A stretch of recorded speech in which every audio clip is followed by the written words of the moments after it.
Muy buenas noches, bienvenidos un domingo más a su programa Foro 506. Como lo prometido es deuda, hace algunos, creo que unas 3 semanas, 4 semanas, don Antonio Mirambel nos acompañó haciendo un análisis junto con dos economistas de una temática que le llamamos los cuatro jinetes del apocalipsis, refiriéndonos de alguna manera a los grandes problemas que se pueden desatar dentro de una crisis macroeconómica y una crisis financiera nacional. Pero quedaron muchísimos temas pendientes y pudimos una vez más darnos el gusto de invitarte. Antonio Mirambel, buenas noches, ¿cómo estás? Hola, hola, hola Luis, qué gusto saludarte. Espero que estés súper bien. Sí, claro, fue un programa que lo disfruté muchísimo y quedaron varios temas pendientes ahí que ir conversando en el tiempo porque todos son muy extensos. Entonces creo que ojalá podamos aprovechar este rato para evacuar algunos de esos temas y dejar otros abiertos para otro programa. Me parece, eso es una idea genial. Antonio Mirambel es experto en mercados internacionales, bolsa y finanzas. Tiene una visión país que yo particularmente la celebro y he de confesar que cada vez que nos ponemos a conversar, siempre las conversaciones nos sobrepasan la hora, las disfrutamos mucho y tratamos de alguna manera de ir dando una lectura del acontecimiento, de las noticias, pero sobre todo llevarle el pulso a la economía. Muchos expertos en el área económica, en el área financiera, sentimos que el país nos está dando algunos síntomas, un diagnóstico negativo que puede realmente afectarnos de una manera aún más agresiva de lo que lo ha hecho hasta el momento. Antonio, quisiera empezar esta noche considerando que acaba de pasar la convención del Partido Acción Ciudadana, preguntándote cuál es tu opinión. ¿Vos esperabas tan alta participación? Porque la gente dice que participó muy poca gente, pero cuando oímos que aparentemente fueron más de 15,000, a mí realmente se me hace, considerando la circunstancia del país, la debacle en la que estos partidos nos ha llevado a través de los dos gobiernos, realmente 15,000 personas, un monto muy alto de votantes. ¿Vos qué opinas? Mira, yo creo, con el tema de la convención del PAC,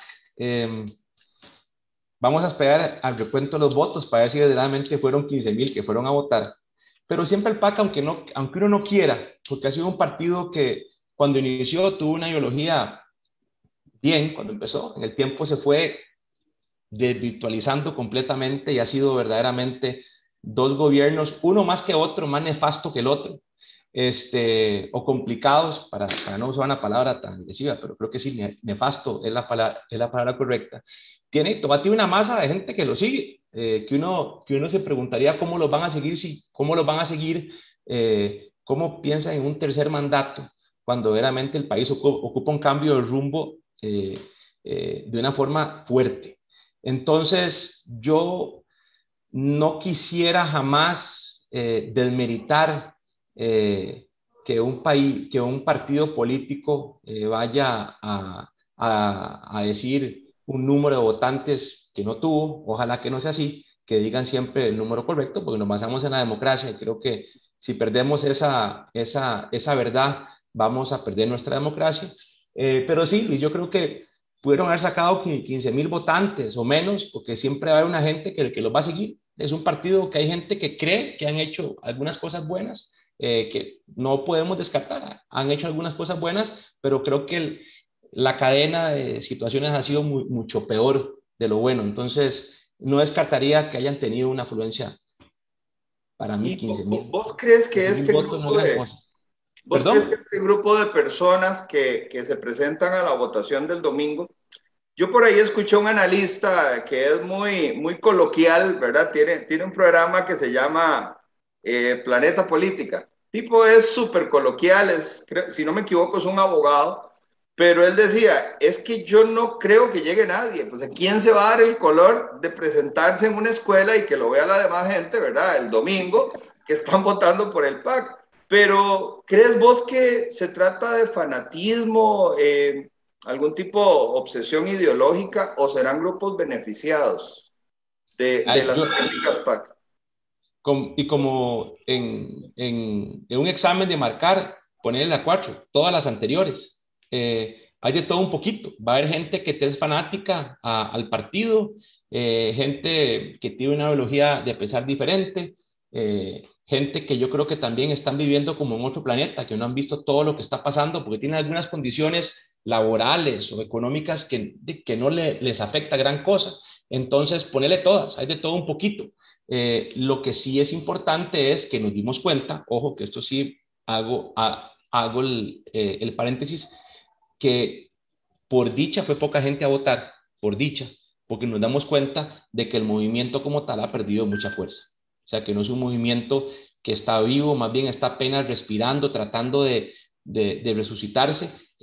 Los candidatos que están no creo que levanten mucha empatía. Entonces, creo que lo que vimos es el reflejo de lo que es el PAC ahora, un partido que ha perdido mucha fuerza. Y no creo que después de estos dos gobiernos vayan a levantar, porque sí creo que han dejado al pueblo muy dolido. Y aparte de dolido, a mucha gente que los apoyó muy decepcionados. Así es. Entonces, creo que lo que vimos en esas votaciones, Luis, es cierto, una afluencia de votantes muy poquita. Discúlpame, un partido en el poder que lleguen 15.000 personas a las votaciones no es absolutamente nada. Uno hubiera esperado que si es el de poder, llegaran más. Entonces te das cuenta que no es un voto que vaya a pesar muchísimo. Entonces, me siento muy tranquilo que haya llegado poca gente a votar. Creo que eso es un reflejo de lo que pasó o de lo que está pasando, pues. Es un reflejo de realidad política, Sí, claro. probablemente. Y si lo ves, Probablemente. si te vas a la Comisión de Liberación, llegó más gente. Uno, porque ellos mueven más recursos, tienen más masa para mover, había más interés de los candidatos, habían varios, 4 candidatos, todos buenos políticos, saben de cómo manejar el país. No te puedo decir cuál es mejor que quién, pero todos bastante buenos, maduros en su tema, entonces jalan mucha gente. En la unidad, mediano. Como la unidad ha estado muy golpeada, tuviste una afluencia de votos importante, pues tampoco nada del otro mundo, pero eso es lo que vas viendo es el apetito político que va habiendo en el país. Y el PAC creo que ya ha perdido ese apetito político porque la gente quedó muy decepcionada. Creo que más que otra cosa es decepcionados. La gente quedó muy Sí. decepcionada de todos los planes que venían, que a final de cuentas, como ideología o como partido, no se cumplieron. Vos sabés que mi colega Iván Barrantes, quien fuera el estratega de campaña de Luis Guillermo Solís, ha venido en distintos foros argumentando de que si bien es cierto hubo una polarización tanto en la campaña política que llevó a Luis Guillermo Solís al poder. No sé si vos te recordás que en aquel momento se creó una enorme guerra, digamos, todos los partidos le temían a José María Villalta, ¿verdad? Y entonces fue un ataque de todos contra Villalta y eso permitió que pasara Luis Guillermo Solís muy tranquilo, digamos, por la ruta media esa donde le gusta al costarricense caminar. Así Y es. luego, cuando Luis Guillermo pasa a segunda ronda, pues se nos retira el contrincante. Entonces era imposible no ganar si no tenés contra quién competir, ¿verdad? En el caso de Carlos Alvarado, pues ya conocemos la historia también, digamos. Había primero una realidad en la cual las propuestas realmente se dispersaban. También, no sé si te acordás, estaba don Juan Diego Castro en una campaña fuerte contra el señor De Santi, y otra vez se vuelve a generar lo mismo, un pleito, y en medio del pleito pasan dos, ¿verdad? Y luego les cae en los regazos el tema del pronunciamiento de la Corte Interamericana de Derechos Humanos, y entonces, bueno, se polariza y pasan Fabricio y Carlos Alvarado. Ahora, estamos, Antonio Mirambel, ante una realidad, y vos como buen matemático, en el sentido de que tu formación, digamos, lleva una enorme cantidad de matemática, quisiera analizar con vos lo siguiente. Hoy estamos ante una realidad en la cual aparentemente cuentas más, cuentas menos, números menos, ya se están aproximando a 27, 28 candidatos presidenciales, ¿verdad? 28 a lunes, ya eran 28 lunes. Bueno, imagínate. Entonces, uno podría decir, y de hecho yo tuve en este programa a don Antonio Álvarez, a quien es una persona que conozco un poco, sé de su trayectoria, y creo que por lo menos a nivel de su formación, de su escuela política, pudo haber sido una opción mucho mejor para haber confrontado estos 4 años, incluida la pandemia, y además hubiese confrontado mejor, con mayor inteligencia emocional, digamos, también los temas económicos para que no se nos apagara la economía y luego tratar de volver a encenderla. Ahora bien, volviendo al tema del horizonte político, uno en este momento diría, bueno, lo más injusto es que el costarricense se abstenga de ir a votar pensando de que no hay por quién votar, porque ciertamente hay muchos por quién votar. Ahora, no sé si vos compartís conmigo la idea de que se nos está haciendo una especie de clanes. Cada grupo, una idea, un candidato, un partido. Entonces, esta vez, digamos, si nos gusta una cosa de un candidato, no nos va a gustar del otro. Uno va a llevar una agenda y esa agenda puede ser contraria a la que nosotros llevamos. Yo siento muy diversificado el producto, la agenda programática la enseñan poco, realmente veo, todos le apuestan al centro, todos le apuestan a la socialdemocracia, todos quieren quedar bien con todo el mundo. Pero Antonio, yo creo que en esta oferta que uno podría decir que es más democracia, lo que probablemente esto representa es menos democracia. Y quiero explicarte y quiero escuchar tu opinión. Si vos tenés 28 y tenés que dividir las personas que vayan a votar el número que usted quiera, lo que vas a tener son 28 oferentes muy pequeños, porcentualmente poco representativos. Entonces, esto podría ser que los que vayan a segunda ronda sean los que tengan, para poner un ejemplo, 7% y 6%. Y todos los demás obtuvieron menos del 5%. Entonces, cuando se vaya a segunda ronda, pueden llegar 3 personas a votar, nada más, porque con solamente que haya 2 que voten por uno, ya tenemos presidente. Entonces, más democracia es menos democracia. ¿Crees vos que en esta dispersión también haya algo que nos esté fallando como país? ¿A qué crees vos que se deba que todo el mundo se siente hoy presidenciable? Mira, yo creo, eso que dijiste ahora al principio, creo que tanto candidato es una locura. Y eso más bien, lejos de hacernos democráticos, nos hacen menos democráticos porque lo que hace es un revoltijo al final de cuentas. Y eso lo que te lleva es que la Asamblea Legislativa, que es el órgano más importante, quede tan dividida o quede atomizada por diferente gente que lleva doble postulación, presidente, diputado, etcétera. Entonces, eso hace que la toma de decisiones pueda ser hasta más difícil. Porque al final de cuentas, vos podés tener un presidente que sea malo, pero después de una asamblea legislativa muy bien plantada, que quiera empujar el país, que trabajen en conjunto, como lo hemos visto en esa asamblea, que han trabajado en algunos proyectos bastante ordenados, en otros a veces por la politiquería se nos desvían un poco, pero han trabajado ordenados y eso ha permitido que muchas cosas avancen.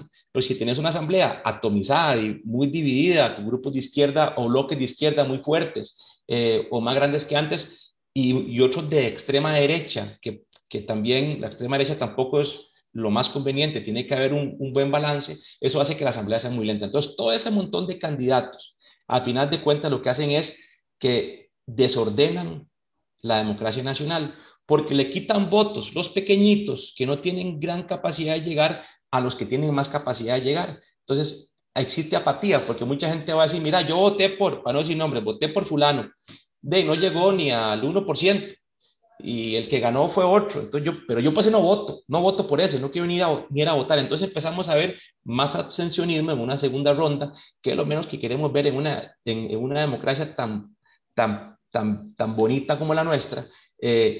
Queremos que toda la gente vaya a votar, no queremos ver gente que no vaya a votar. Y creo que esa masa de candidatos, Luis, hace eso, hace que al final haya más abstencionismo. ¿Por qué? Porque tenés tanta gente que quiere ser presidente por la razón de que no tenemos líderes fuertes, líderes que la gente diga, puchica, aquellos líderes, o para decirlo, estadistas, si quieres verlo, que la gente diga, puchica, vamos a ir a votar por ellos por convicción, porque nos gustan sus ideas, nos gustan sus ideales. No tenemos 28 personas que quieren ser presidentes con planes de gobierno, que no quiero ofender, pero un plan de gobierno le das copy-paste.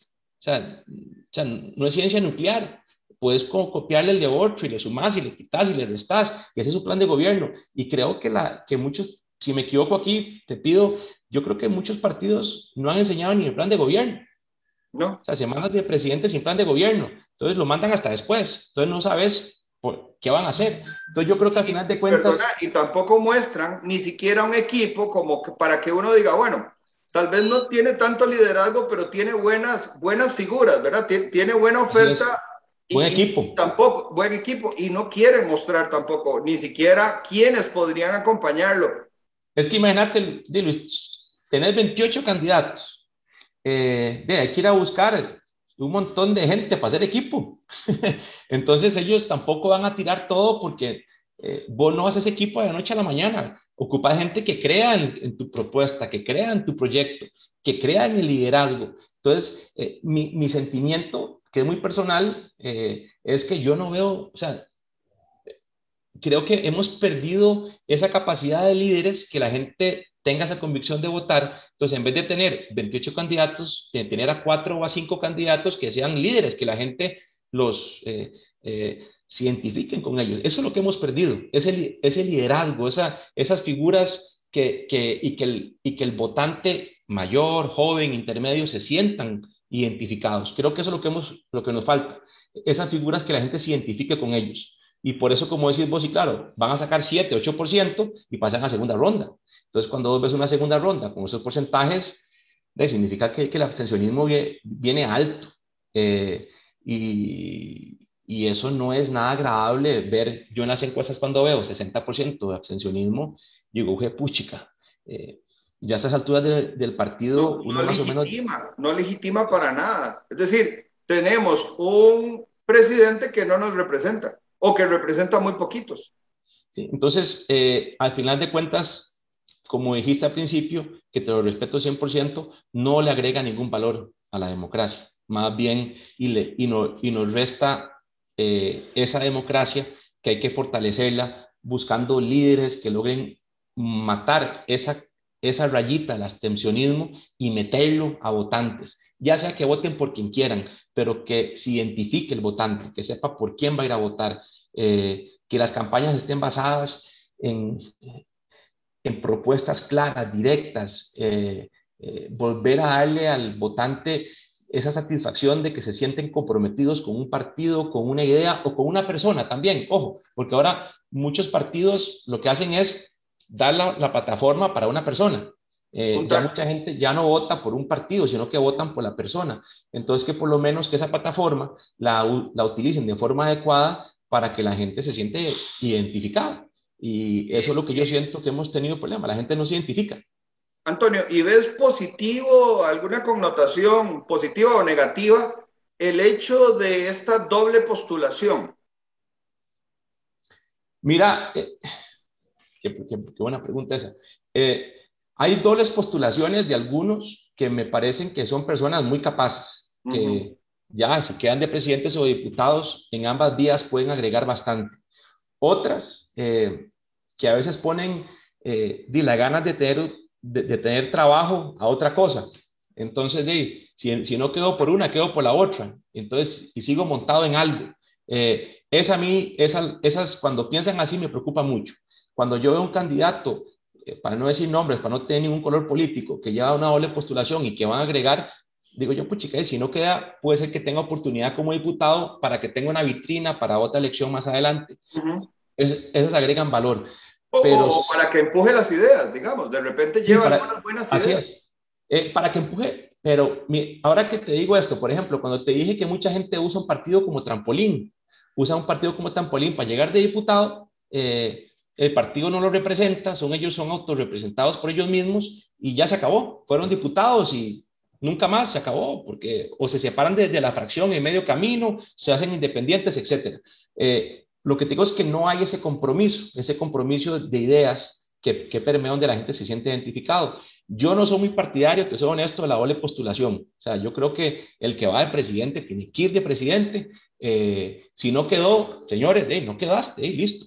Y ya tendrás tus diputados que vas a postular de forma como se debe, con los estatutos internos de cada partido, sus diputados, para que vayan por la diputación. Pero a veces la doble postulación es, como te digo, si no queda en una, queda en la otra. Ujú. Entonces, me parece que a veces no, y no es tan correcto, Luis. Prefiero, yo personal, si usted va de presidente, vaya presidente. Si va de diputado, vaya diputado. Pero no trate de quedar en una, sino quedó en la otra.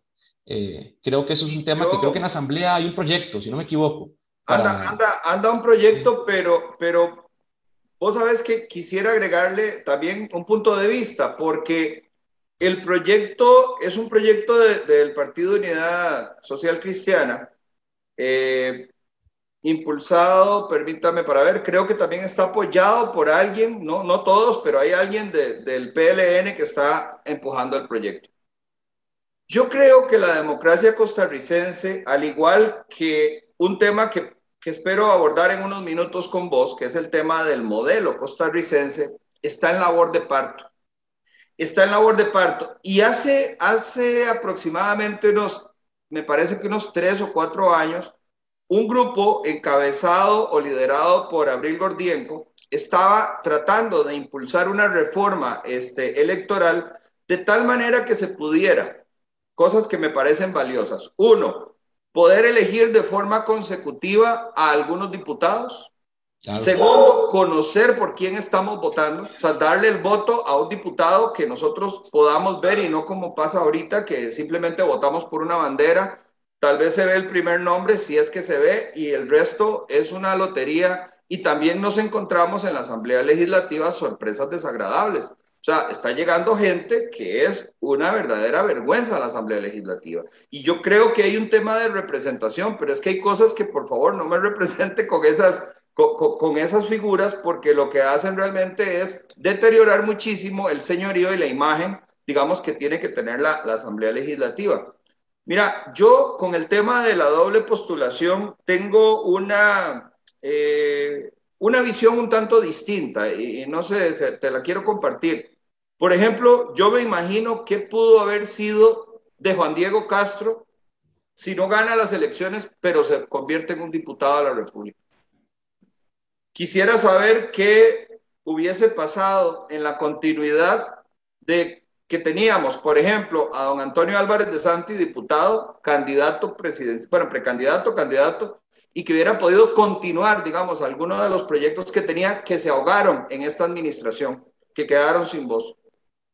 Y así con algunas otras figuras. Ahora, por ejemplo, aparecen algunos, como bien vos decís, algunos candidatos nuevos que no tienen historial político, o sea, no han ocupado mayores puestos, tal vez estuvieron pocos días en algún gobierno, ¿verdad?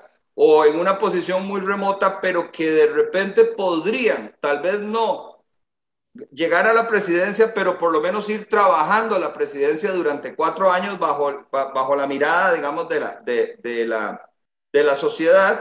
Y bueno, eso de alguna manera nos permitiría votar con mayor sustento, digamos, en las próximas elecciones. No sé qué opinas al no, respecto.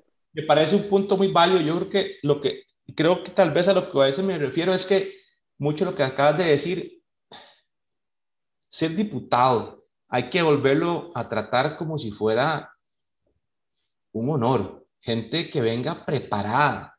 Puchica, estás en una posición trascendental para el país. No puedes ser un diputado sin preparación. Tienes que entender a lo que vas, no a calentar una silla. Entonces a mí lo que siempre me preocupa es gente que pueda hallar una doble postulación que no tenga esa capacidad. Me dices un Juan Diego altamente respetado. El mismo Álvarez de Santi, altamente respetado, y otros más que han tenido la posibilidad de hacerlo y no lo hicieron, que hubieran hecho una gran labor. Pero hay otros que yo digo, puchica, ¿qué saben de política? ¿Qué saben de la economía nacional? ¿Qué saben de los problemas nacionales? Entonces me preocupa que me lleguen diputados que no tengan ese nivel de capacitación. Y lo hemos visto, Luis, llegan cada diputado que o sea, que yo a veces oigo, ¿quién es ese? Yo digo, lo nombran y yo, ¿pero dónde salió?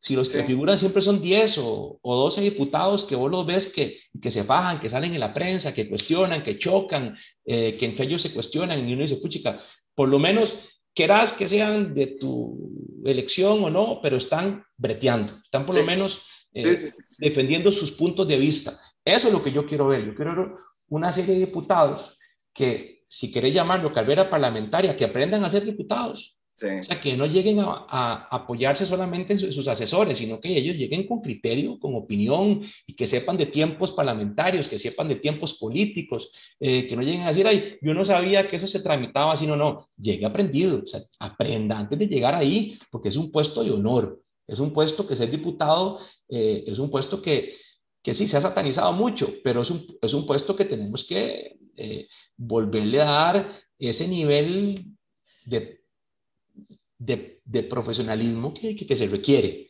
para Claro. poder tener leyes buenas, para poder tener un mejor futuro para nuestro país, porque al final de cuentas ellos rigen la gran parte de nuestro futuro. Y si tenés gente que no es capacitada, vas a tener leyes a la mitad rencas. Prefiero tener un grupo más pequeño si quieres verlo, pero que sea gente extremadamente capacitada en el tema, que sepan, que estudien, que se metan, que se den duro en la asamblea, pero con argumentos, no con las tonteras que a veces uno ve. Yo, en una oficina privada, tenés un carajo jugándote un jueguito, en media reunión, va para afuera. Sí, sigo Eh, llegando a una actividad importante en chancletas. es una falta de respeto, es una falta de respeto. Entonces, sí creo que esa doble postulación, cuando tenés candidatos que agreguen valor, que vengan con un buen bagaje, un buen aprendizaje, que tengan un buen valor que agregar, sí, creo que concuerdo con vos y por retratar algo de lo que dije, que son gente que puede agregarnos valor. Lo que Sí, me da miedo es gente que no me llega a agregar ningún valor. claro. Eh, Yo, y, yo, yo pienso, Antonio Mirambel, que como te decía, la democracia, y no solamente en Costa Rica, en el mundo, está en labores de parto, es decir, va a dar a luz pronto. No sabemos si un mejor sistema, no sabemos si un peor sistema. Por ejemplo, esta semana salió la noticia de que China va a cambiar los sistemas educativos para de alguna manera transformar al presidente vitalicio de China, ¿verdad? Al señor Xi Jinping, como prácticamente un dios, ¿verdad? Como una deidad y que los niños aprendan desde pequeños, digamos, cuál fue su vida, su historia, su formación y ve qué complicado lo que te estoy diciendo cuando China mueve el hilo que hace que el mundo reaccione. Es decir, China maneja las marionetas porque maneja los hilos económicos, tecnológicos en este momento. Y entonces la hegemonía desde el dinero se vuelve perversa porque es el estímulo para que el resto de países obedezcan, no obedezcan, impongan algunas de las medidas y sigan líneas. Y a mí esto me preocupa muchísimo. Entonces te digo, creo que la democracia está en labores de parto y también critico muchísimo al Tribunal Supremo de Elecciones porque el Tribunal Supremo de Elecciones es un ente reactivo, no es un ente proactivo. Y ya Costa Rica ha demandado un sistema no semiparlamentario, porque eso no se entiende, ni se sabe qué o es parlamentario o es presidencialista, pero ya nosotros deberíamos de tener el poder de haber tomado a un presidente como Carlos Alvarado en el año 1 y mandarlo para la casa y volver otra vez a elecciones o que el segundo que haya quedado pase de primero y si no el tercero, pero por lo menos ejecutar de una manera efectiva para no tener que soportar un problema durante un periodo de tiempo tan largo que después se puede devolver irreversible. No, no, mira, y es que un periodo de gobierno malo, el país retrocede 10 años. Eh, entonces es un costo económico y social muy complicado. Yo concuerdo con vos. La democracia creo que va en caminos de cambio, debe evolucionar, debe adaptarse al hoy, a un mundo muy diferente al que era tal vez hace 15, 20 años. No podemos esperar y que todo va a seguir siendo como era antes. hay que irlo modificando, hay que irse adaptando a las tendencias mundiales, a las poblaciones que son diferentes, a mentalidades diferentes, a formas de trabajar diferentes, a mecanismos financieros diferentes, formas de producir diferentes, un medio ambiente altamente dañado, que también hay que meterlo ahí, condiciones que van a hacer que todo tenga que adaptarse a una evolución y pegado a eso van los sistemas políticos, ya sea el que quieras, democráticos o socialista, el que quieras, tienen que adaptarse. ¿Por qué? Porque si no haces que tus países se retrocedan. ¿Por qué? Porque no les das esa nueva visión del mundo. Y concuerdo con vos, un presidente que no me sirva el primer año, el segundo año, tiene que irse. Eh, eh, eh, no es que eso no sea democrático, más bien eso es lo más democrático que hay. Decirle, va, señor, le agradezco su tiempo, pero, hey, Se me pero va y se me lleva a todos los ministros, ¿verdad? le agradezco su tiempo, pero el país tiene que funcionar de forma adecuada. Y vamos a poner al que sigue o hacer elecciones en medio periodo, ya sea que sea la asamblea que asuma el poder de forma momentánea o el tribunal o quien sea que la asuma mientras llevamos a elecciones populares nuevamente. ¿Por qué? Porque estamos en nuestro derecho de escoger al que más nos convenga y si no sirve hay que removerlo de forma ordenada y civilista como nos caracterizamos. Y eso nos puede traer que el país entienda que lo que no sirve, que no estorbe. Y eso se permea hasta en las mismas instituciones públicas. Si un funcionario no sirve, tiene que irse, hay que moverlo. No podemos nosotros como sociedad cargar un bagaje que nos salga tan caro como nos ha salido mucho el bagaje que hemos llevado en los últimos años, que al país lo que le sale al final de cuentas es muy caro y nos retrocede mucho como sociedad. Nos divide mucho como sociedad también, y Costa Rica es una sociedad que se ha dividido mucho. Éramos un país mucho más unido, un país donde había más, más patriotismo, la gente te apoyaba más, y se ha vuelto un país mucho más dividido, cada uno su grupito se dividen, y siento que eso nos ha dejado mucho en nuestro sistema político, nos ha hecho, en vez de unirnos, nos ha dividido muchísimo más como sociedad, y eso la factura, el tiempo no la pasa. Ahora, Antonio, mucha gente celebra, a mí me gusta, digamos, entender, visualizar la opinión pública a través de las redes sociales. Yo creo que las personas se apasionan muchísimo en las redes sociales y ves de todo, ¿verdad? Ves desde el que da brincos de alegría por un hecho, como el que se enoja muchísimo y madrea y hasta lo censura en las redes. Pero vamos a ver, yo he percibido básicamente en todos los grupos políticos una celebración anticipada diciendo que esta baja participación, que a mí me parece enorme, sinceramente, la del PAC, Sí, dadas las claro. condiciones, pero que esta baja participación es básicamente, digamos, la vela de un partido que muere y de una imposibilidad de un tercer gobierno del PAC. Sin embargo, a mí, Antonio, me preocupa muchísimo subestimar al enemigo, porque no sé si vos tuviste oportunidad de leer un libro de Sun Tzu que se llama El arte de la guerra. Y el Correcto. arte de la guerra dice que el que se encuentra en la montaña, en la cima de la montaña, es el que tiene doble chance de ganar. Y mientras el gobierno esté en el poder, tiene básicamente toda la institucionalidad, tiene de alguna manera también al Tribunal Supremo de Elecciones muy feliz y muy satisfecho. Podemos ver ahora que acaba de darse un tema de corrupción en donde el mismo tribunal le gira dinero para que le paguen al tribunal, cosa que me parece pero detestable.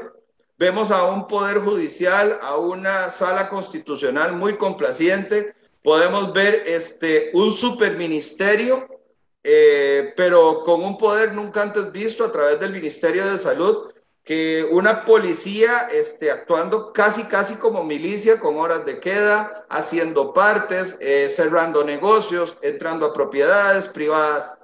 Y ciertamente también toda la institucionalidad, tanto las empresas que vendan servicios, como otras instituciones, digamos, que tienen que ver con temas sociales, están infiltradas por el gobierno. Entonces, es como muy raro celebrar anticipadamente cuando el enemigo está muy fortalecido, porque realmente la votación, sea poca o sea pequeña, no dice nada. O sea, ellos son los que tienen el poder en este momento y nadie más.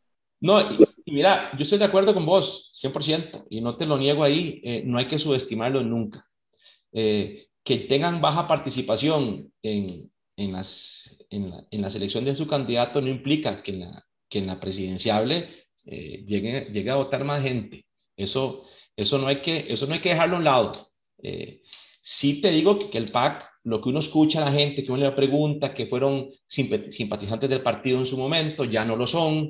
Entonces uno siente como que se ha bajado un poco su fuerza, pero no hay que subestimarlos. Y a veces, si no puedes contra ellos, confúndelos, ¿va? Entonces Ujú. puede ser que estén en esa estrategia de decir, mire, estamos debilitados, pero tienen sus bases un poco más fuertes, van trabajando por debajo. Entonces, nunca tenés que dejarlos a ellos a un lado. Son un partido en poder, ya han aprendido de dos campañas, o sea, y ya no son novatos, ya llevan dos campañas, han llevado palo, ya han enfrentado procesos judiciales, ya tienen colmillo político, tienen gente ahí que ha estado ya en política, saben de procesos, entonces no hay que subestimarlos jamás.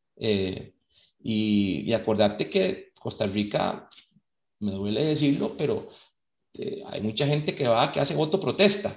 Entonces, ¿por qué no queda un candidato, ya sea de la Unidad o Liberación o de algún otro partido, van y votan por un candidato, por un tema meramente de protesta, porque no quieren que quede el otro? Ujú. Eh, sin ninguna razón o fundamento su voto. Entonces lo hacen por un voto protesta y el PAC puede ser un partido que lleve un poco de la gente joven, de gente con una ideología que se sienten afines al PAC. Entonces nunca lo descartes. O sea, ellos tienen un grupo que lo sigue, aunque tal vez no fueron a votar, pero tienen una gente que lo va a Hay seguir. un fenómeno que no sé si vos has logrado escuchar, y es que para las elecciones del 2018, la composición del padrón electoral tenía algo así como el 60% era masa muy joven, digamos, por debajo de los 35 años, ¿verdad?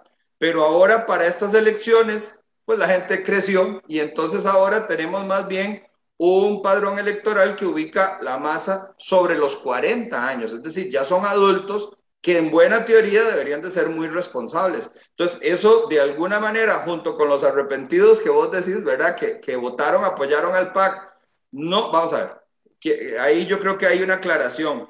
No votaron a favor del PAC, votaron en contra de Fabricio Alvarado, ¿verdad? Porque también una buena parte de los que votaron, o sea, había el grupo de los fanáticos y el coro y todo lo que vos querás, los que sí se sentían muy felices, pero hubo otros que fue simplemente una reacción emocional, religiosa, de valores, lo que vos querás, que los hizo irse a votar en contra de y no a favor de, ¿verdad? Correcto. Entonces, esta vez tenemos una composición en el padrón electoral interesante, porque ya hay gente un poco más madura. ¿Crees vos que eso puede hacer algún cambio o no? Mira, yo creo que sí, porque yo creo que hay gente que también la ha visto complicada.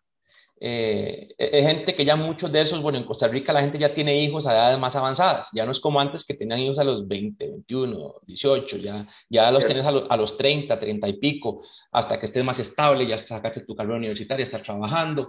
Entonces, ya empiezan a sentir el golpe de economías lentas, de menos oportunidades.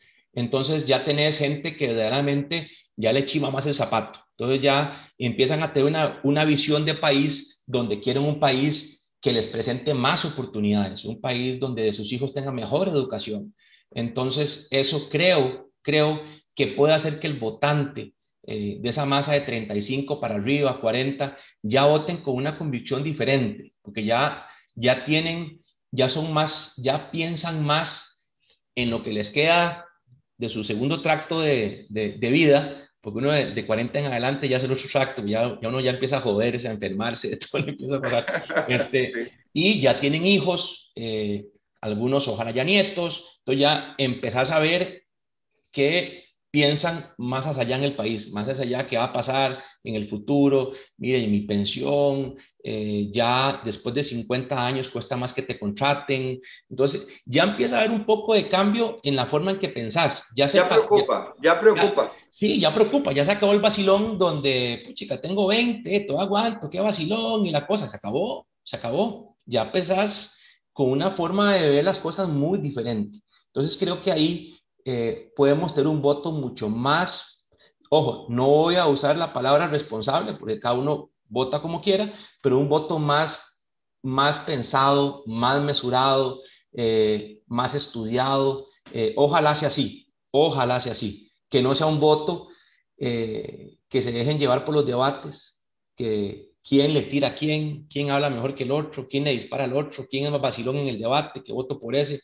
O sea, ojalá que no lleguemos a ese extracto de la política y que sí que es bastante dañino. Ojalá que la gente vote porque el candidato le dio condiciones e ideas que le gustaron para buscar un mejor país. Ojalá sea así, Luis, que no voten, que me da un poco de miedo, te soy honesto, que en los debates sean, eh, que se tiren unos al otro. O sea, ojalá lleguen a hacer debates de propuestas para que los... Sinceramente, yo a nivel logístico, no trato de hecho, estuvimos conversando, Ferdi y yo, de cómo podíamos abordar el tema con los candidatos, pero es que realmente, debate por debate, yo veo una imposibilidad logística enorme. O sea, ¿cómo vas a No, tener 28 personas? no, ahí tienes que sentarte con tus estrategas y decir, bueno, de los 28 que hay, resulta que hay 10 que tienen más Los que están punteando. Sí. ponemos 5 y 5 o hay 12 y ponemos 4 y 4 y después de esos, los que sacaron mejor rating, Cuartos de final y eso semifinal. es. O sea, Sí, sí. es, eso que acá está buenísimo, es como el mundial. Es como el mundial. O sea, vas a hacer 4 llaves, 4 rankings ahí, y se van a ir matando y van quedando 4, y esos son los últimos 4 del debate final. Así es como hay que hacerlo, porque son tantos Creo que que no. estamos dando doctrina aquí Y, en este y, a- programa. y al final de cuentas, me voy a lo que dijiste inicialmente. Somos un país democrático, ojo, tiene tanto derecho a expresarse el que tiene mayor cantidad de votos que el que tiene menor cantidad de votos. O sea, Así es. está el pueblo en necesidad de escucharlos, porque pueden tener ideas buenas que les gusten a unos o que no les gusten a otros. Entonces, hay que hacerlo así, estilo como un mundial, irlos descalificando. Algunos se van en el camino yendo solitos, porque ven que ya no les da o la capacidad de gente, o no les da la plata o lo que sea, entonces se van yendo solos, entonces vas haciendo la llave cada vez más pequeña. Entonces yo creo que eso es la única forma de hacerlo, va a ser así, son demasiados. Yo sigo pensando, Antonio, que estamos, es que hay un tema complejo. Digamos, yo recuerdo cuando yo estudiaba en la universidad que nos hablaban de un fenómeno que se le llama el pionero del paradigma, ¿verdad? El pionero del paradigma es el que encuentra que las cosas se han hecho de determinada manera, crea una innovación, ¿verdad? Esa innovación separa, digamos, le da un avance tecnológico o de pensamiento cultural o técnico, lo que vos quieras a la sociedad, pero usualmente el pionero del paradigma se vuelve un esclavo del paradigma, es decir, cae y ya le cuesta mucho volver otra vez a hacer una innovación. A mí, a pesar de que realmente no me gustan muchas de las ideas de los más de izquierda y de izquierda radical en el país, lo cierto es que si tuviésemos una especie de junta de 7, que los 7 votaran, no un presidente, sino como un alto consejo, y ojalá que pudiéramos cambiarlos digamos, a mitad de periodo se devuelve a elecciones y volvemos a reemplazar y tenemos 7. Creo que con suerte eso nos permitiría una democracia evolucionada, una 4.0, ¿verdad? Porque realmente esto me lleva a una pregunta, digamos, te lo tomo como un preámbulo. Una buena parte de la población está con esa idea no más PAC y quieren desplazar al PAC y su mayor alegría, yo no sé si será quien quede mientras no sea el PAC. Sin Correcto. embargo, te hago una pregunta desde tu visión financiera, macroeconómica. ¿Crees vos que realmente cambiar al gobernante va a cambiar el gobierno, va a cambiar al Estado, va a cambiar la realidad? ¿Está siendo la gente un poco realista? Porque recordemos que José María Figueres fue el que acuñó la frase ingobernabilidad en su primer gobierno. Entonces yo no creo que él se vaya a enfrentar, por ejemplo, en caso de que de que tenga la bendición del pueblo costarricense de volver a ser gobernante, no creo que vuelva a salirnos con el argumento de la ingobernabilidad, porque entonces, ¿para qué se está postulando? Él y cualquier otro, ¿verdad?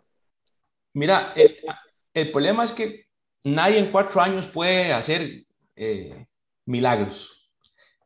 Con un sistema de gobierno en Costa Rica que es bastante complicado, bastante engorroso, con todas las instituciones, etcétera.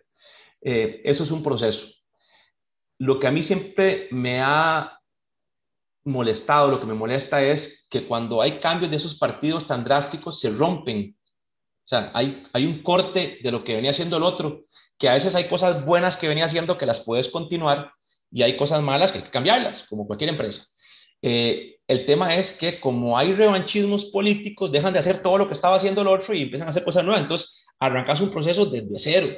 Lo que hemos tenido es que no tenemos esa continuidad de hacer las cosas. Y eso me preocupa porque cada 4 años hay un borrón y cuenta nueva, quitaste presidentes de esto, del otro, pusiste nuevos en las instituciones de gobierno, cambiaste los ministros. Entonces, a veces es un borrón y cuenta nueva que más bien nos atrasa como país. Y nos cuesta carísimo. Eso, no, eso es fundamental. Cada de esos que arrancas el carro y lo ves a encender, se chupó un galón de gasolina, que nos sale carísimo. Entonces, a mí esa continuidad es lo que me preocupa. Y como esos revanchismos políticos, que ya quitemos a un partido y pongamos otro, lo que me molesta es que esos dos candidatos, el que entra y el que sale, sean la banda política y se acabó. O sea, no se sentaron a ver qué planes habían, no hacen una estrategia que la conozcamos los costarricenses de, mire, estos proyectos que hizo don señor los vamos a seguir continuando porque nos parecieron buenos, estos los vamos a eliminar del todo.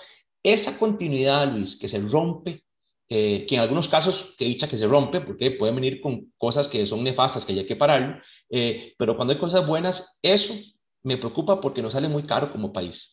Entonces, mi mayor preocupación siempre es esa continuidad de las cosas, aunque sea un partido que se lleve en ley, que quieran que lo quiten, lo que quieras, pero siempre hay algo bueno que se puede rescatar. Entonces, esa continuidad me preocupa y la vemos en todas las instituciones, la vemos en el mismo ICE, la vemos en BECOPE, la vemos la podemos ver también en el Tribunal Supremo de Elecciones, lo vemos en la FANAL, en el Consejo Nacional de Producción, en el INA, en todo. Vemos que cuando se rompe un ciclo presidencial es como un socollón, borrón y cuenta nueva. Y eso nos encarece mucho la factura como país. La continuidad de las cosas buenas tienen que hacerse. Lo malo hay que quitarlo. Y creo que eso es lo que nunca hemos podido hacer.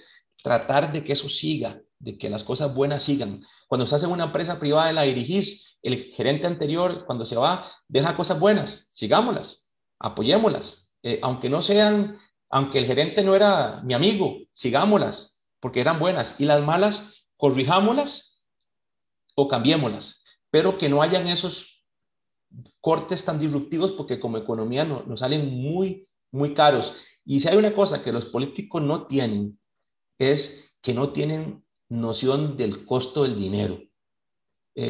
Los políticos creen que las alcancías son eternas y que son perpetuas. O sea, no entienden que la plata cuesta muchísimo, que el ciudadano tiene que matarse por esa plata, que tienen que a veces hipotecar sus activos para pagar una deuda, pasar ratos horribles para poder pagar el impuesto, lo que sea, y eso es triste como economía, y ellos a veces no tienen noción de eso. Entonces, eso a mí esa continuidad me duele mucho, y ojalá el que quede pueda rescatar lo bueno, cortar lo malo, y darle continuidad a algunas cosas para no hacer que todo el aparato sea más costoso. A mí esa continuidad ojalá algún día la puedan, ya sea con una junta de notables o lo que quieras, que la puedan explotar para que siga en cada cambio presidencial. Eh, Porque sí, la factura sale carísima. Sí. No, y hay algunos casos de éxito, ¿verdad? Yo no termino de alabar, digamos, que, por ejemplo, CINDE se ha mantenido al margen de los gobiernos, pero en una construcción constante de atracción de Es inversiones. una excelente institución, Cindy. Excelente. Extraordinaria. Procomer, por su parte, no sé ahorita, pero en algún momento dos profesores míos de economía de la universidad trabajaron para Procomer y yo recuerdo que Procomer te mandaba a colegas míos, digamos, se iban mercadólogos a Argentina a hacer estudios de mercado para ver si había espacio para vender pejibayes en conserva o para ir a vender, no sé, una presentación determinada de café o algunas cosechas mucho más gourmet que otras o inclusive producto, digamos, de una calidad inferior, pero que se pudiera llevar de forma masiva a ciertos países y se hacían estudios de mercado dirigidos por Procomer en otros países para empujar la carreta, ¿Ves? ¿verdad? Esos son casos Procomer, O sea que Cinde, sí se puede, o sea, claro, el tema es que se puede, lo que pasa es que estamos en labor de parto, o sea, por eso te digo, tenemos que dar a luz un nuevo modelo, porque el modelo que tenemos en unas partes pareciera que camina, en otras pareciera que corre y en otras definitivamente no se mueve. no, yo sabes que a veces siento que cada vez vos podés tener 40, 28 candidatos, pero yo siento que es menos la gente que tiene una intención de involucrarse de lleno en la política. Apoyan los partidos por apoyar, por estar ahí, pero no quieren verse involucrados en la política. No, Eh, ¿Por qué? Porque tienen su empresa privada, no quieren o tienen su práctica privada, están muy enfocados en eso. Antes la gente era más activa, estaba más, se metían más, vivían mucho en las campañas. Ahora ya no es tanto. Ahora, por eso eh, eh, van o no van a votar. Ya la gente, el abstencionismo ya no le importa. Lo que dicen, nadie me representa, entonces no voto. No, todo lo contrario. Buscar quién te represente y votar. Porque a uno le dicen, me acuerdo que le decían, votar es un derecho. No, no, señor, votar es un deber. uh-huh. Tenemos que votar. Es nuestro deber de que la democracia siga viva, siga y irla en el tiempo modificando, irla adaptando a las nuevas tendencias, pero que siga. Porque cuando ves países como otros que no tienen ni el derecho de ir a votar, eh, entonces decís, cuando lleguemos a ese extremo, que ojalá nunca lleguemos, nos vamos a ver con una piedra en el pecho de no haber aprovechado las oportunidades que tuvimos de poner o de quitar gobernantes que no sirven. Así es. Entonces, te toca un tema también, aprovechando, yo de leyes no sé gran cosa, tal vez vos sí ahí me corrijas, pero no será momento de cambiar nuestra, y nuestra carta y hacer algo ya más moderno, algo nuevo, cambiar algunas cosas que ya no deberían estar, modificarnos, como desde el aspecto legal, darnos un giro como país, porque hay cosas que ya están obsoletas. Entonces yo no sé si sería bueno una nueva constitución, hacer cambios importantes. Creo que hay gente que ha tratado de impulsar esos cambios, pero que no han llegado a más. No sé si será un tiempo importante, ya que Costa Rica no era la misma Costa Rica de hace 20 años ni hace 25, es una economía completamente diferente, enfocada en exportaciones, con gente que piensa diferente, vendemos talento, somos una economía muy diferente, ya más enfocada hacia afuera, con ciudadanos muy diferentes a los anteriores. Entonces yo no sé si ya sería un buen momento para que el país tenga un cambio, que nos catapulte a un nuevo momento de país. No sé desde el aspecto legal qué tan fácil o qué tan difícil puede ser, pero no sé si será un buen momento de hacer hasta un cambio. Y todo esto que hemos hablado puede ir anotado ahí mismo. Sí, Alex Solís, el hermano de Otón Solís, profesor universitario, constitucionalista, defendía al menos hasta el 2016, yo estuve en varios foros donde él estaba impulsando, digamos, llevar al referéndum la posibilidad de ir a una Asamblea Nacional Constituyente. Entonces, en aquellos foros se presentaron posiciones a favor y posiciones en contra.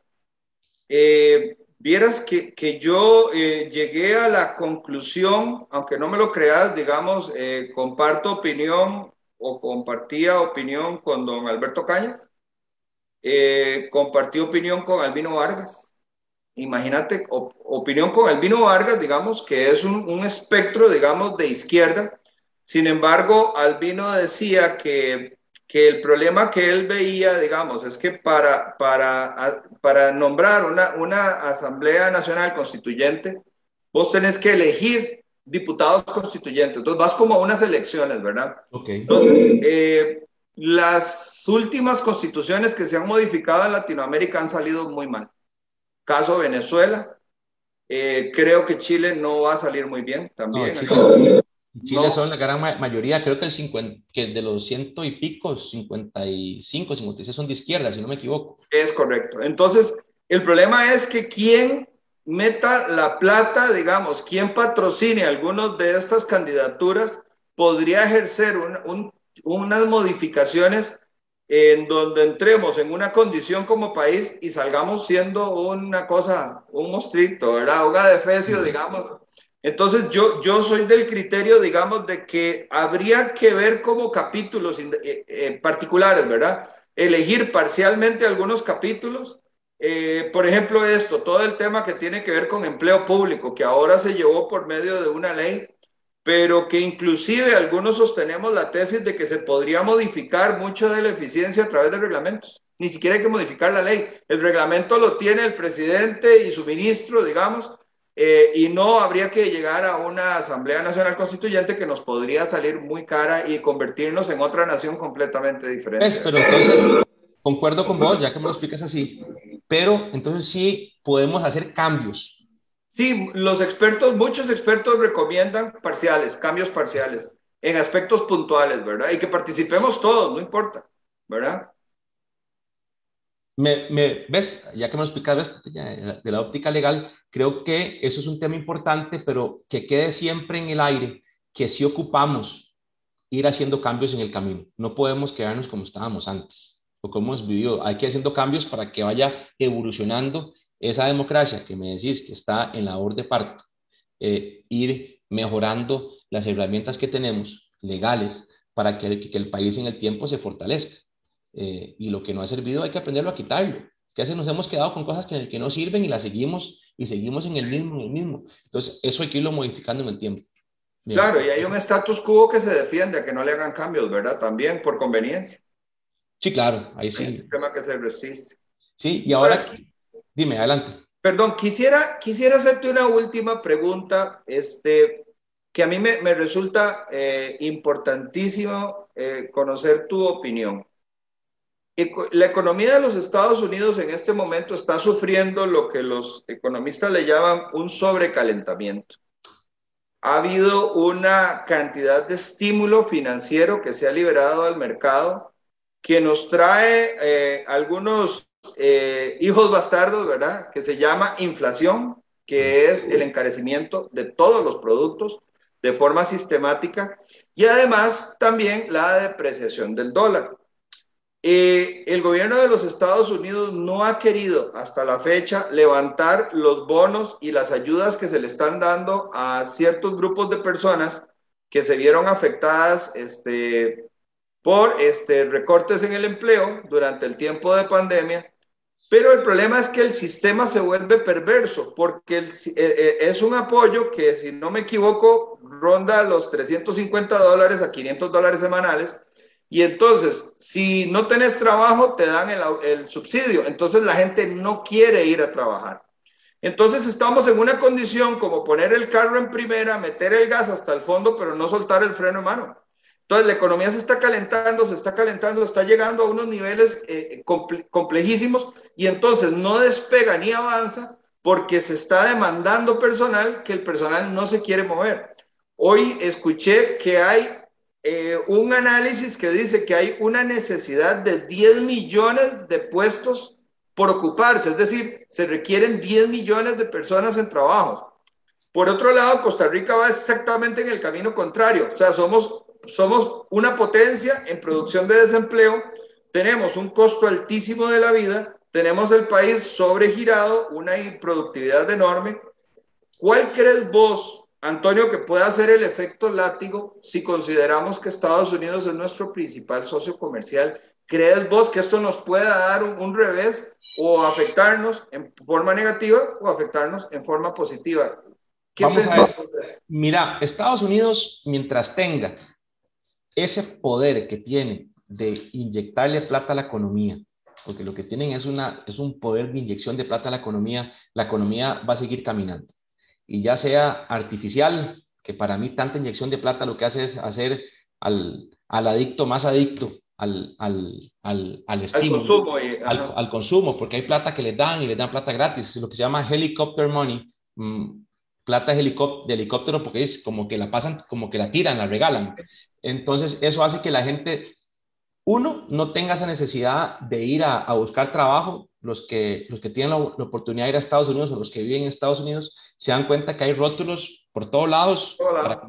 para contratar, principalmente empleos medios, medios bajos, la gran mayoría, restaurantes, Restaurantes, servicios, sí. servicios, etcétera, que fue lo que más se contrajo en el momento y fue la gente que más ayuda ocupó, porque fue la gente que más rápido sé que tuvieron que cerrar restaurantes, servicios, entonces fueron para la casa y fue a la gente que más estímulos les empezaron a dar inicialmente. Entonces, están muy tranquilos en la casa por dos razones. Una, porque tienen su cheque que les llega todos los meses, que no falla. Y dos, también porque como no todas las escuelas, ojo, han vuelto a su curso normal, alguno de los dos tiene que quedarse en la casa, papá o mamá, o si, o si no tienen, o si es solamente una persona, alguien tiene que cuidar a los hijos. Entonces dicen, no puedo ir a trabajar, yo tengo que cuidar a los hijos y me llega un cheque. Entonces hay como una tranquilidad de que pase lo que pase, el gobierno lo va a seguir apoyando. Cuando ese estímulo se acabe, que si no me falla la memoria, era en septiembre o en octubre que dejaban de girar, vamos a ver si el gobierno va a hacer otro paquete de estímulos, si ven que la economía se empieza a bajar un poco su intensidad, que es lo que yo siento que va a pasar ahorita, que la economía gringa tuvo como un boom al principio ahorita, que la gente salió como loca a gastar, a viajar, porque tenían ahorros guardados, muchos de los planes de los cheques que les dieron, salieron a gastar, el stock market se voló, tuvieron ganancias, las tomaron, entonces fueron a pasear. Ya ahorita la gente ya se gastó la plata, entonces la economía empieza nuevamente a irse bajando un poco de esa ola en la que venía. Entonces, ¿qué es lo que vos ves que la Fed está más enfocada? Es en el empleo. La Fed necesita que ese número de empleos se levante. Entonces, ¿qué es lo que está tratando de hacer ahora? Seguir con todos sus paquetes de estímulo económico para que la economía pueda seguir generando esa demanda para que sigan contratando gente, sigan contratando. Entonces, ¿qué es lo que pasa? Que con ese estímulo económico, la economía va a seguir, no va a parar. La inflación la vas a seguir teniendo. Yo ahora hablaba con Ferdi al principio del programa, antes de conectarnos, de que para mí mucha gente compró la inflación. Si el tiquete a viaje estaba en $500 hace un año y hoy estaba en 1,000, la gente había pagado los 1,000. O sea, lo compraba porque la necesidad de montarse en el avión era, si el carro la semana antes valía $300, una semana, ahora en junio, julio, en Estados Unidos el carro valía $1,200 el día o la semana, era una locura. Y vos ibas a los rentacars y no habían carros. O sea, la gente compraba porque tenían esa gana de salir, de consumir, de viajar. Entonces compraron ese precio de la inflación. Por eso fue que la Fed no se asustó tantísimo con la inflación, porque vio que la gente está dispuesto a pagar ese precio. Ojo, en ese momento, ahora siento que ya la gente al tener menos poder adquisitivo, ese nivel vas a empezar a ver como el consumo se empieza a bajar porque la gente va a posponer más el gasto o ya no pueden comprar el mismo insumo que estaba tan caro porque ya se les acabó la plata. Entonces es donde la Fed va a entrar a seguir estimulando esa economía, a seguirle metiendo energía para que siga el monstruo caminando. Y yo no creo que el gobierno de Biden quiera cerrar el año con una economía deprimida, con un stock market en rojo, más bien, quiero que quieran cerrar en 2021 que se vean muy robustos. Muy Y recuperado. sí, la única forma es estímulo económico, porque tampoco es que la economía que todo esté nuevamente funcionando al 100%, no. Hay deficiencias en la economía que tienen que irse recuperando en la línea del tiempo. Viene la variante nueva del COVID que van a afectar. No toda la gente se quiere vacunar.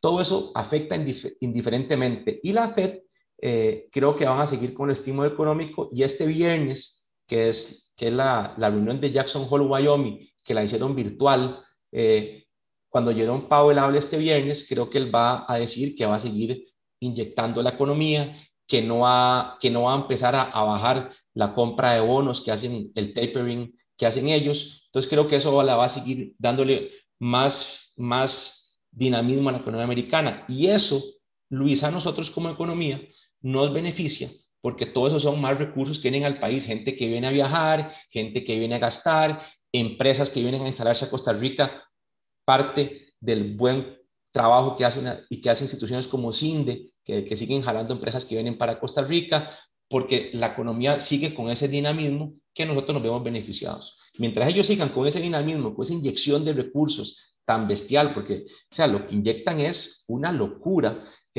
van a seguir, va a seguir sus socios comerciales beneficiados de eso, porque si hay capacidad para gastar, van a ocupar hortalizas, van a ocupar frutas, van a ocupar componentes, van a ocupar chips, van a ocupar catéteres, entonces, y todo eso lo estamos produciendo. Entonces, creo que eso nos va a beneficiar. ¿Va a haber en algún momento una corrección? Sí, claro. En algún momento se va a sobrecalentar la economía. Ya va cada vez inflándose más y más, en algún momento va a explotar. Y creo que va a explotar cuando la Fed empiece a ir bajando gradualmente ese estímulo que saben que tienen que hacerlo.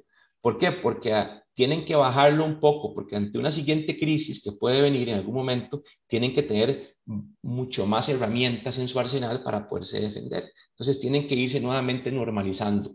Y eso es un proceso que creo que no es tan importante cuánto te normalices, es el cuándo lo hagas. Entonces, el timing que ellos usen va a ser muy importante. Ahorita es un mal timing, porque la economía arrancó y se estancó. Entonces, ahora hay que volverle a meter gasolina para que vuelva a subir. Entonces, el timing no es el momento para bajarse.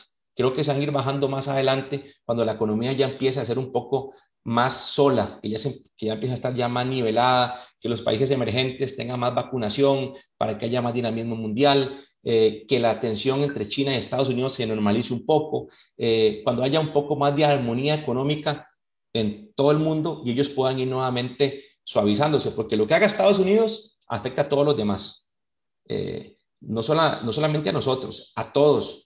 Hasta los mismos chinos hay una afectación que siempre tienen por lo que Estados Unidos haga y viceversa, ojo, y viceversa. Entonces sí es importante que lo que ellos hagan nos afecte directamente y no creo que ahorita se vayan a bajar de eso. Creo que van a seguir con ese estímulo económico y eso nos beneficia a nosotros como economía. Lo vemos. Si vas a las costas de Guanacaste, los extranjeros siguen comprando tierra nuevamente de forma importante. Si vas a las zonas francas costarricenses, que son verdaderamente todas, me quito el sombrero porque nuestro modelo de zonas francas es extremadamente bueno y lo han hecho bastante bien.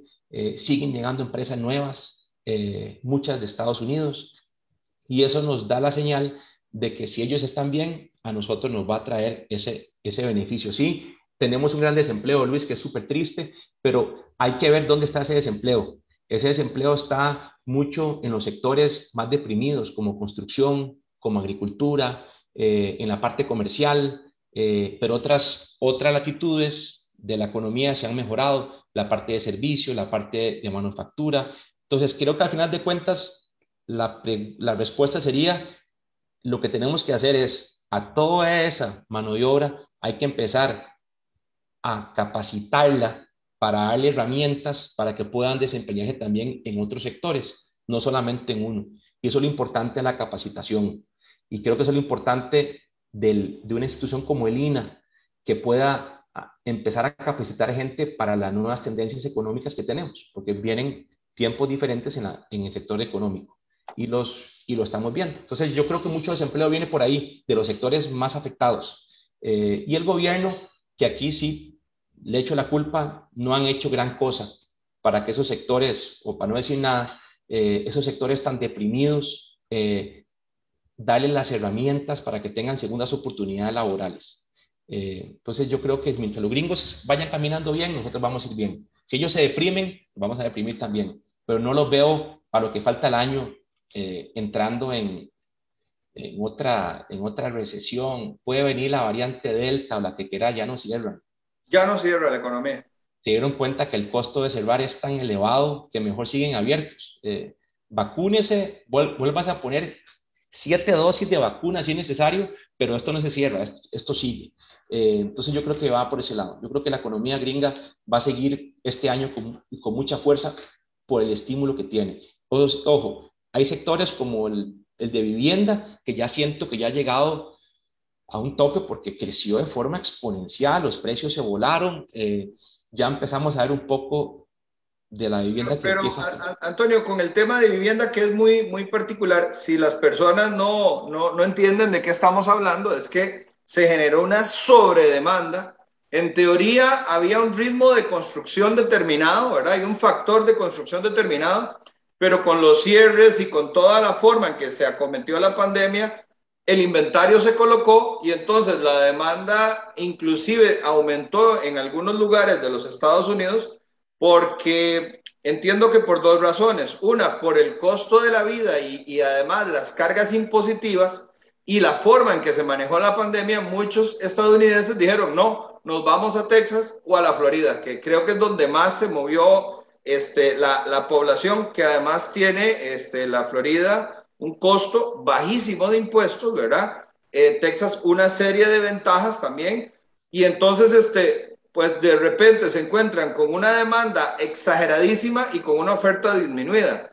Entonces, esto generó además de que la gente especulara, ¿verdad? Que es una de las peores cosas que tenemos como humanidad cuando especulamos el futuro de la forma en que lo hicieron. Entonces, los precios se elevaron y se juntó también con otro acelerante que fue el hecho de que bajaron las tasas de interés. Entonces, todo se juntaba. Si vos tenías un préstamo por el que pagabas, por ejemplo, no sé, $1,500, bajaron las tasas, ahora yo ya la casa la llevaba muy avanzada, me la vuelven a refinanciar, baja la cuota y le pongo una piscina o me cambio a una casa más grande. Entonces se volvió otra burbuja inmobiliaria con una especulación enorme, arrastrando además el precio de algunos commodities, entre ellos la madera, que aumentó algo así como el 600%, ¿verdad? En poco tiempo.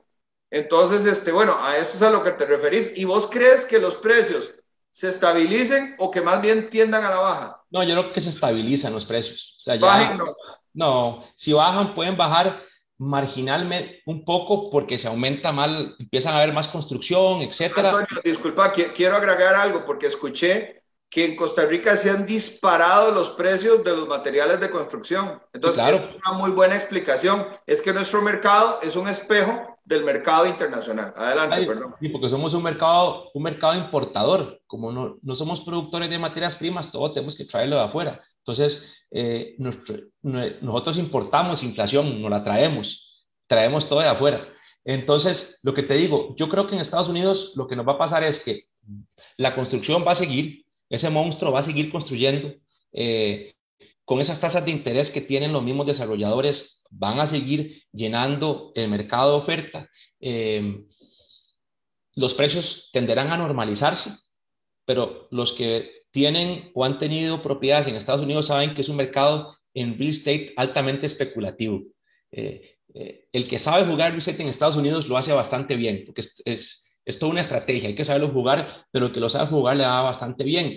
Y ahora que me decía, sí, las casas subían de precio, una casa que vale a $500, subió a 700, 800, siguió subiendo, y lo que uno le sorprende es que alguien llegó a comprarla en 800, te la compraron Sí, porque no había inventario. no. Era ese deseo de comprar, más las tasas bajas a 30 años, al 2,5%.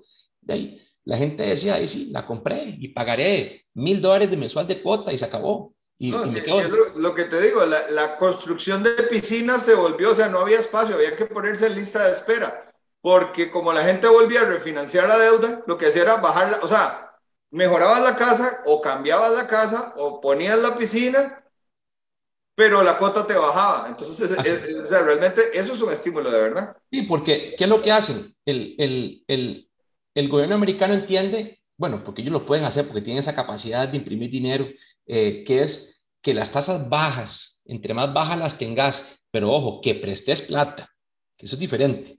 Hay países que tienen tasas muy bajas, pero no prestan la plata. Quieren prestar. Te doy un ejemplo, el caso de Costa Rica es un país que las tasas han venido bajando. Hay un meme que dice 3 doritos después, o sea, estamos así, 3 doritos después en Costa Rica, tenemos la plata, Así, pero no se así presta. es. O sea, Y no se pudo bajar ni siquiera los aranceles de algunos productos para dinamizar la construcción. Y creo que este es un muy buen tema que podemos hablar en un próximo programa, del tema de la construcción y todo la demanda que genera y claro. lo virtuoso que se vuelve el mercado constructivo. Imagínate, vos te saques a los bancos de Costa Rica, que todos son excelentes instituciones, todas, y se manejan de forma muy responsable. Pero de ahí, tienen un montón de plata en cajas, las tasas de interés están increíblemente bajas. De ahí, ¿para qué te prestan plata? Mejor van y compran bonos de gobierno, que les renta más. Claro. Entonces, ¿para qué yo le presto plata a Luis al 6% si un bono de gobierno me pagaba el 8 o el 7,5 y mi riesgo es mucho menor? Claro. Entonces, mucha de la plata que está en el sistema financiero nacional, que es para prestarle al pequeño empresario, al productor, a la pareja recién casados para que se compren una casa, etcétera, por un tiempo estaba completamente frenado. Ahorita, como las tasas de interés de los bonos ya van para abajo, ya no es tan atractivo invertir en bonos de gobierno, entonces ahora sí sale más atractivo ir a prestar. Entonces ahora empezás a ver que ya los bancos empiezan más dinámicos a prestar. Entonces, los gringos entendieron eso, saben que es mejor tener tasas lo más bajas posibles en la medida, claro, o sea, y marquemos las diferencias, ¿verdad? Nosotros no podemos llegar a esas tasas porque tenemos mucho bagaje que pagar cada institución, pero podemos bajarlas y nos permitiría que la economía se active. Lo importante es ir a prestar esa plata, ojo, con las medidas respectivas, con las garantías necesarias, con todos los controles adecuados que hacen los bancos y el regulador, que lo hacen bastante bien, pero dinamizar la economía. Yo a veces oigo todo lo que dicen de banca para el desarrollo, que ahí está la plata. ¿Dónde está la plata para banca? Yo no No, entiendo. no, Yo no, no. tengo, y mi esposa, que es súper pulseadora, va a pedir un crédito para banca para el desarrollo. Le pidieron tanta cosa, garantías, esto, lo otro. Yo decía, fue puchica, y a otros le prestan sin garantías de nada. Eh, y aquí hay garantías reales. Entonces yo dije, puchica, verdaderamente los recursos no están bien dirigidos. No. Tenemos ese tema, el crédito es fundamental en cualquier economía. Un crédito bien dirigido hace que la economía funcione. Por eso es que los Estados Unidos la gente compra casas, compra carros, compra second homes en otro lado, compran juguetes como locos, que lanchas, que esto, que el otro, porque el crédito es muy accesible, es muy Y barato. eso es muy virtuoso en la creación de trabajo porque empieza a colocarse la demanda agregada en todos los espacios de la sociedad. Así es. Entonces, y ahora que hablabas de construcción, hago un paréntesis nada más. Yo tengo tasas bajas, voy a construir. El desarrollador va a hacer oficinas, bodegas, casas, carreteras, etcétera, que mueve y dinamiza la economía. Por eso cuando ves Estados Unidos, siempre que vas a algún lugar, ves construcción, ves ese dinamismo, botan calles y la vuelven a hacer, Ujú. porque entienden que ese dinamismo mueve un sector de la economía que es fundamental. Y ahora, con el si les pasa el plan de estímulo para infraestructura, de ahí sí, van a botar calles y la vuelven a hacer. Y eso a toda la cadena del país le Bueno, sirve. a mí lo que me entusiasmó mucho de la idea del plan de estímulo a la infraestructura del presidente Biden es que convertiría a Estados Unidos en una Europa en términos del transporte ferroviario. O sea, entonces eso es muy virtuoso, ¿verdad? Y creo que es lo que le hace falta a los Estados Unidos. Sí, Antonio, sí, agradecidísimo que me hayas acompañado esta noche. Creo que surge un tema interesante y quiero comprometerte. Voy a ver si contacto con unos 2 o 3 economistas y hacemos un foro completo de ideas de reactivación económica para ver si le llega al gobierno, si alguien va y le dice, vea, veas este programita, que ahí salieron las 10 ideas o los 10 estímulos de reactivación económica que nunca se les ocurrió, nunca les me llegó. parece, me parecería interesantísimo. Y creo que a los que no quieran participar en la política, que se lo respeto, porque es un tema complicado, eh, hay que aportar, aunque sea tirar las ideas al aire, alguien las puede agarrar. Sí, Entonces, algo de 10 que tires, alguna puede servir que agregue valor. totalmente. totalmente de acuerdo. Muy, muy provechosa la conversación. Antonio Mirambel, te agradezco montones. Siempre disfruto mucho conversar con vos. De verdad que es un placer, un honor, una dosis, digamos, de optimismo, porque sí logramos ver que hay salidas, que se pueden despejar los nublados y que podemos salir adelante como país. Así es, Dios primero, todo salga bien. Muchísimas gracias. Y Fuerte muchísimas abrazo. gracias a usted que se tomó el tiempo de acompañarnos esta noche. Yo creo que ha sido un buen análisis diagnóstico de las circunstancias que tenemos, tanto en lo político como en lo económico, y se siembra la semilla para poder desarrollar un nuevo foro con visión a futuro y poner muchas de las ideas que podrían de ser realmente los reactivadores de la economía o los dinamizadores, o como dijo una vez un invitado, varias turbinas simultáneamente haciendo que despegue nuestra economía. Así es que si el programa le ha gustado, por favor compártelo y nos vemos el próximo domingo. Muchas gracias y buenas noches.